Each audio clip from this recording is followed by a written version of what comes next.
Welcome back student. बात करने के लिए जा रहे हैं कन्वेक्शन करंट इंजीनियर क्या होता है, कन्वेक्शन करंट के यूजेस क्या होते हैं, फिर हम पढ़ेंगे ग्लाइडिंग क्या होती है, लैंड ब्रिज और स्टील ब्रिज के बारे में डिस्कस करेंगे। इससे पहले हम पहले लेक्चर में पढ़ चुके हैं हमारे कन्वेक्शन करंट क्या होती है। तो करंट कन्वेक्शन हम डिस्कस कर चुके हैं, इसमें हम कन्वेक्शन करंट की बात करेंगे। कन्वेक्शन क्या होता है, अगेन इसको मेमोराइज करते हैं कि due to actual movement of molecule from one place to other, from hot pot to cold pot, that's called convection। अच्छा, इसके साथ हम बात करते हैं कन्वेक्शन करंट की। कन्वेक्शन करंट, ये कन्वेक्शन करंट क्या होता है? ये करंट वही इलेक्ट्रिसिटी, एक्चुअल में आपको क्लियर कर दें कि ये करंट वो वाली करंट है जिससे शॉक लगता है, जो हम इलेक्ट्रिसिटी यूज करते हैं। वो वाली करंट नहीं होती, इसका सिर्फ नेम करंट है। क्यों? क्योंकि करंट जो होती है इलेक्ट्रिसिटी, वो भी high potential to low potential जाती है, पॉजिटिव से नेगेटिव ट्रेवल करती है, ट्रांसफार्मर से आपके घरों तक आती है। ट्रांसफार्मर में हाई पोटेंशियल होता है, तो हाई पोटेंशियल से कम की तरफ जाती है, इसलिए इसको इलेक्ट्रिसिटी या करंट का नाम देते हैं। तो यहाँ पर कन्वेक्शन करंट का मतलब होगा कि डिफरेंट इन डेंसिटी, यानी कि हॉट पॉट से गैस या वाटर मूव करेगी कोल्ड पॉट की तरफ। वो जो मूवमेंट होती है ना, हाई से ज्यादा, हाई से लो की तरफ, हाई एनर्जी या हाई हीट से लो हीट की तरफ, उसको हम रेफरेंस कर लेते हैं इलेक्ट्रिसिटी के साथ, करंट के साथ। दैट्स इसको हम बोलते हैं कन्वेक्शन करंट। अब देखिए कन्वेक्शन करंट होती क्यों है। कन्वेक्शन करंट सेटअप होती है by differences of air density. अब एयर डेंसिटी कैसे डिफरेंस होती है? देखिए मैं सपोज करता हूँ ये हमारे पास एक कंटेनर है और इसके अंदर हमारे पास ये सारी एयर मॉलिक्यूल, सारी ये एयर मॉलिक्यूल है, ठीक है, ये सारे एयर मॉलिक्यूल है, ठीक है। अब अगर हम एक साइड पर इसको गर्म करना शुरू कर दें, जो कि हम ऑलरेडी पढ़ चुके हैं कन्वेक्शन के पहले लेक्चर में, इसको हम गर्म करना शुरू करेंगे तो ये वाले मॉलिक्यूल होंगे, जो नीचे वाले मॉलिक्यूल होंगे, ये हाई एनर्जी इसमें होगी, हाई एनर्जी यानी कि ये हीट अप होंगे, ठीक है। और जो ये वाले ऊपर वाले मॉलिक्यूल होंगे, ये लो एनर्जी इनके पास होगी, यानी कि ये कोल्ड होंगे, ऐसे ही है। अब क्या होगा कि जो हाई एनर्जी वाले होंगे, इनकी, क्योंकि इनके ये हीट अप हो चुके हैं, इनकी डेंसिटी होगी वो लेस हो जाएगी, लेस डेंसिटी। और जो कोल्ड होंगे वो लार्ज डेंसिटी होगी इनकी, या हैवी डेंसिटी होगी, ठीक है। अगर हैवी डेंसिटी है, भारी हैं, तो वो फिर खुद ही नीचे को मूव करेंगे, और ये लेस डेंसिटी है, मतलब ये हल्के हैं, तो ये ऊपर को मूव करेंगे।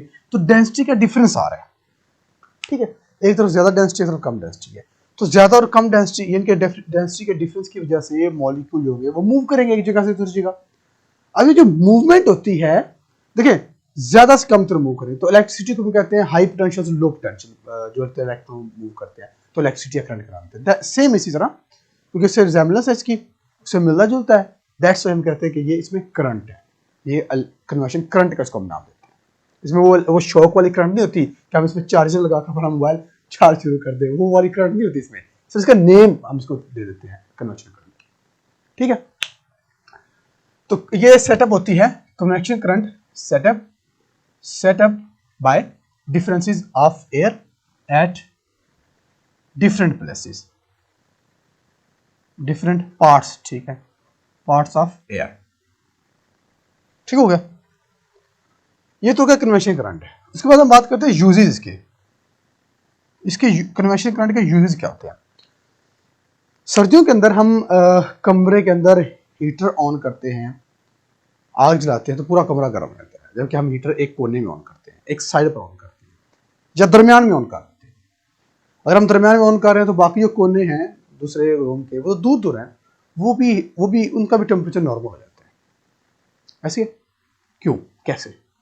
Due to convection current. अभी हमने यही बात की ना कि ज्यादा से कम की तरफ एनर्जी मॉलिक्यूल होते हैं, पार्टिकल होते हैं, वो मूव करते हैं।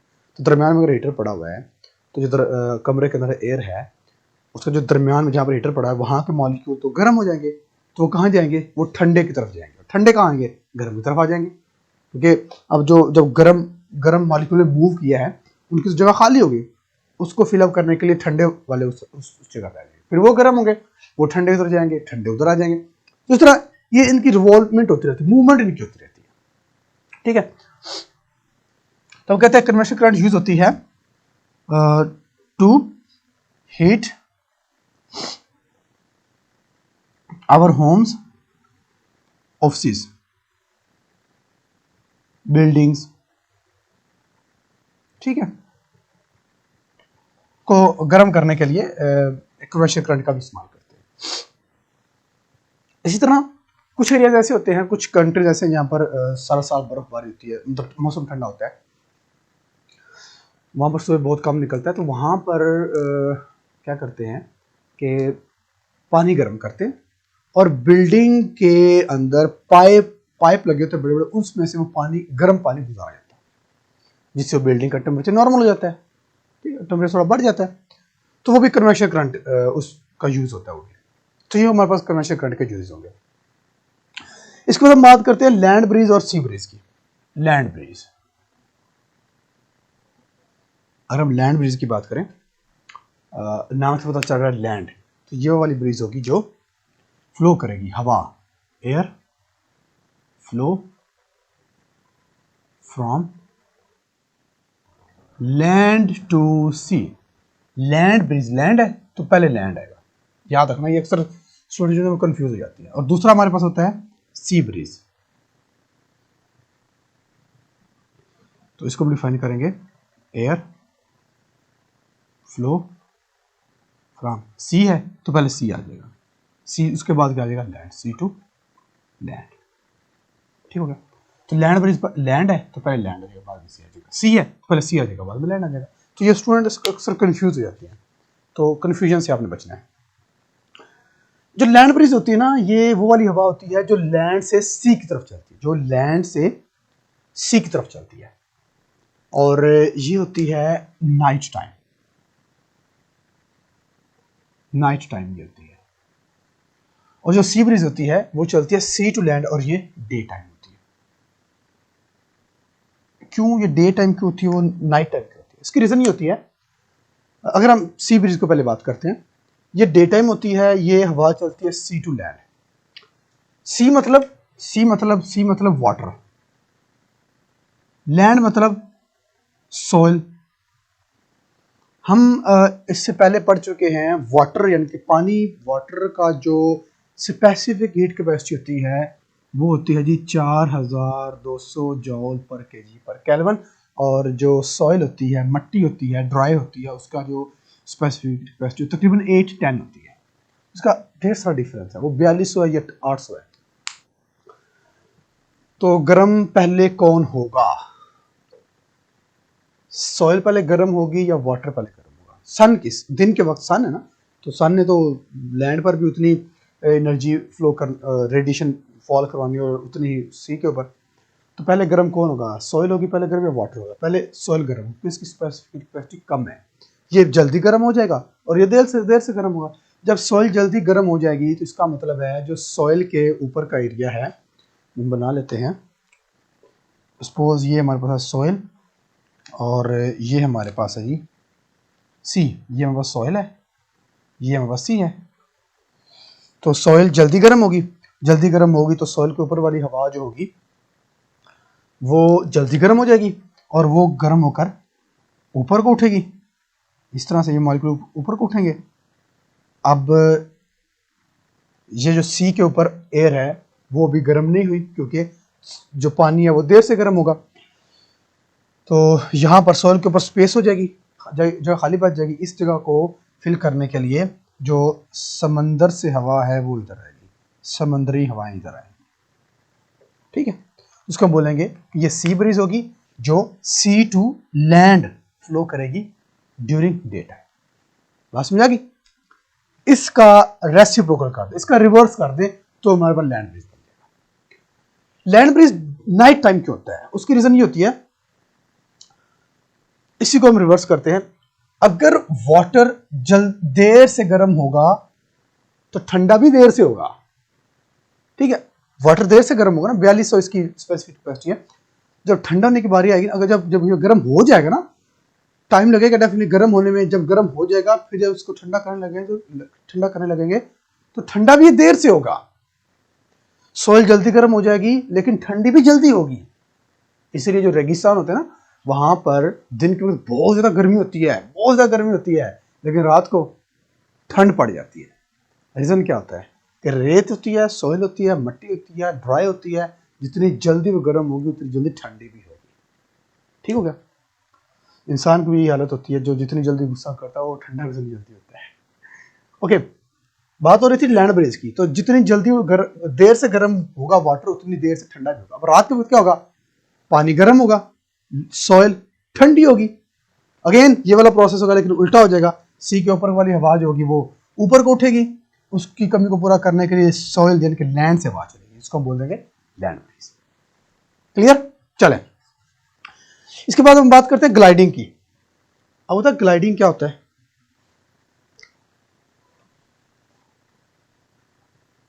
ग्लाइडिंग ये जहाज होता है, बगैर इंजन के जहाज, प्लेन, बगैर इंजन के जहाज, इसको हम बोलते हैं ग्लाइडिंग। अब जो इसको में बंदा बैठा होता है वो ग्लाइडर होता है, ये आपने मूवीज में देखा होगा। अच्छा, ये बगैर इंजन के कैसे उड़ रहा होता है हवा में?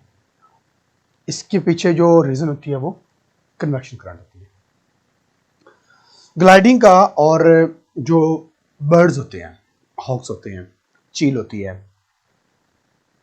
अच्छा इनका आपने देखा होगा कि ये अपने विंग्स बहुत कम फ्लैप करते हैं, पर बहुत कम मारते हैं। वो ज्यादातर वो पर ऐसे उन्होंने विंग्स खोले होते हैं और बस ऐसे ऐसे ऐसे ऐसे जा रहे होते हैं। फ्लैपिंग वो बहुत कम करते हैं। जबकि क्रो है वो फ्लैपिंग बहुत ज्यादा करता है, वो विदाउट फ्लैपिंग उड़ नहीं सकता। वो जो उनके विंग्स होते हैं उनके साइज पे भी डिपेंड करता है। खैर, ग्लाइडिंग और हॉक्समैन दोनों की आपको इकट्ठी एग्जांपल दे रहा हूं। अब जो वही बात है डेंसिटी की, कहां गया ये डिफरेंट इन डेंसिटी।